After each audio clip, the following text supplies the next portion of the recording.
Hello friends, welcome back to my YouTube channel. ഇന്നൊരു അടാറ് മുളക് ബജിൻ്റെ റെസിപ്പി ഉണ്ടല്ലോ.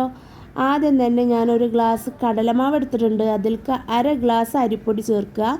ശേഷം മുളക് പൊടി, മഞ്ഞൾപ്പൊടി, ഇഞ്ചി വെളുത്തുള്ളി പേസ്റ്റ്, ഉപ്പ്, പിന്നെ അപ്പസോഡ,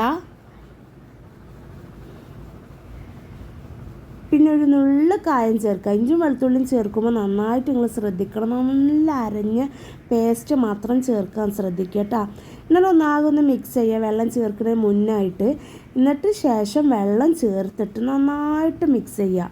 മിക്സ് ചെയ്യുമ്പോൾ നല്ല ശ്രദ്ധിക്കണം, വെള്ളം ഒരിക്കലും കൂടിപ്പോയത്. വെള്ളം കൂടിപ്പോയാൽ ബജി ആകെ കുളാവും. ആ ബജി നമ്മൾ ഉണ്ടാക്കിയ ഇതിൽ ഒട്ടിപ്പിടിക്കൂല, അങ്ങനെ വേറിട്ട് നിൽക്കും. അങ്ങനെയാണ് ബജി കുളമാവുന്നത് കേട്ടോ. ഈ ബാറ്റർ നന്നായിട്ട് നിങ്ങൾ ഉണ്ടാക്കുകയാണെങ്കിൽ ബാറ്റർ മാത്രം മതി ഏത് ബജ്ജി ഉണ്ടാക്കാനാണെങ്കിലും. അങ്ങനെ ഇതാ ഞാൻ 10 മിനിറ്റ് വെച്ചിട്ടുള്ളൂ. നല്ല മുളക് ബജ്ജിയൊക്കെ നല്ല പൊന്തി നല്ല ഉഷാറായി വന്നിട്ടുണ്ട് കേട്ടോ. അങ്ങനെ ഇതേപോലെ ഒന്ന് ട്രൈ ചെയ്ത് നോക്കുക. വീഡിയോ ഇഷ്ടപ്പെട്ടാൽ ലൈക്കും ഷെയറും സബ്സ്ക്രൈബും ചെയ്യണേ. അപ്പോൾ അടുത്തൊരു വീഡിയോ ആയിട്ട് വരാം. ടാറ്റാ.